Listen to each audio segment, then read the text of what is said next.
more spaces once he gets past.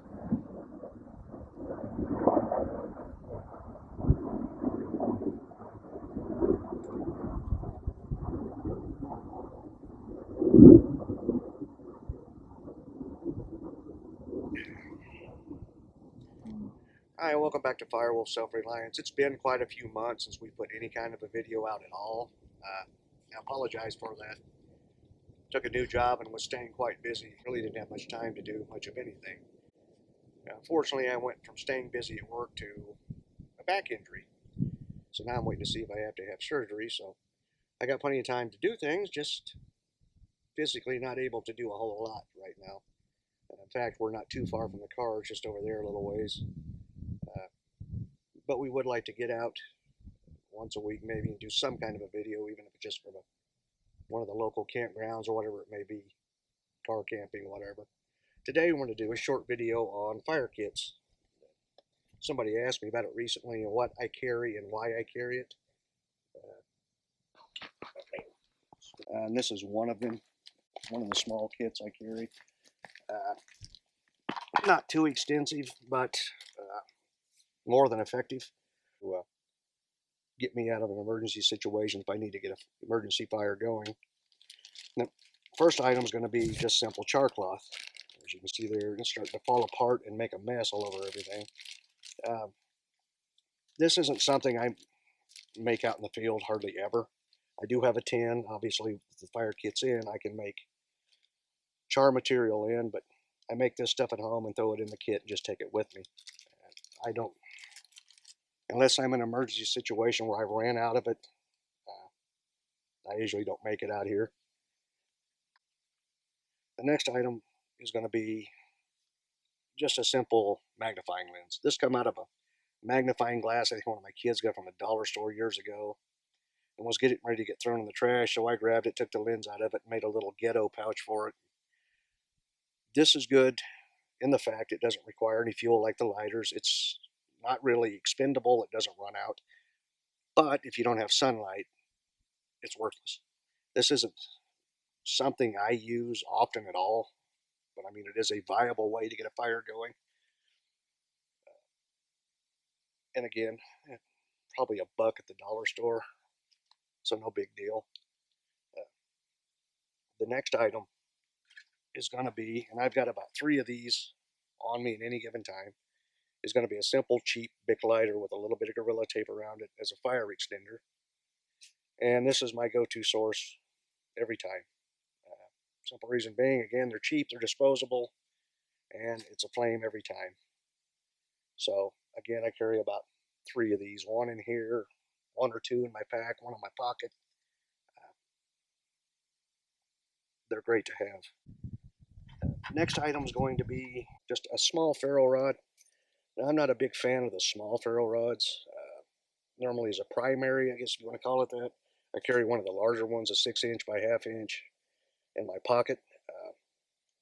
This is one of the little smaller store-bought type of ferro rods. And I carry it in here just as a backup in case I lose my other one. If I did, then I've got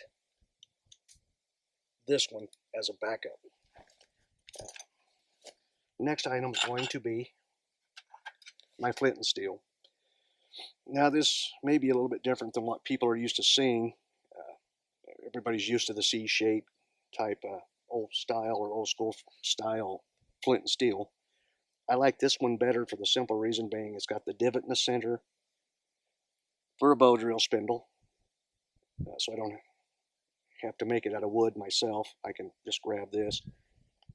It's got a sharp 90-degree edge on both sides, allowing me to strike a ferro rod if I need to or need it to, or even shaving down fat wood. I think I paid about 10 or 12 bucks for this one on Etsy, I believe, if I remember right.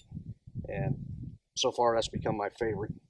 One other item I'm going to show, and again, this is for the newbies, and I would recommend is something like these commercially bought emergency fire starters, fire tenders, something like this. It's waterproof. I think these are. I've never even used them. Until you get used to building kits like this or how to use natural materials, carry things like this with you. It's just a safe backup. It's life insurance. needing an emergency fire going, you can use something like this. Again, that's while you're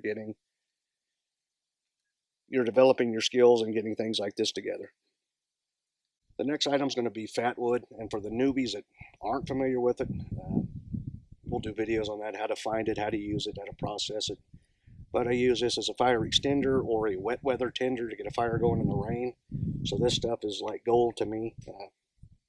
And again, we will do some videos on it, or a video, whatever, on how to find it and how to use it.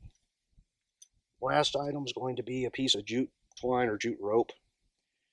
And this I use as a tender or flash tender. You can break this down into smaller strands and break those strands down into smaller strands if need be. It's just something I have in my kit, and I don't use this very often. Normally I use dry materials. Right now, where we're at in California, I honestly don't really even need all of this with me, a lighter and a ferro rod, because everything out here is dry. We haven't hardly gotten any rain lately. Here it is January, and everything's still a tinder bundle. But normally kits like this, or even more extensive kits like this, I carry for the wet winter weather. But I just want to bring this one out today so you guys can get an idea of what I carry and why, and what you could possibly put in your kit.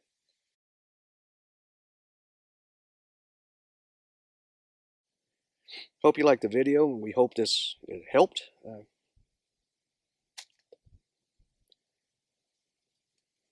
Wife's trying to record the video and dropping her earrings in the grass. But again, we hope you liked the video, and I hope it helped. Please hit that like and subscribe button. Send us your questions and comments. Let us know what you want to see on the videos. Help me out a little bit. But again, thank you, and God bless you. See you next time.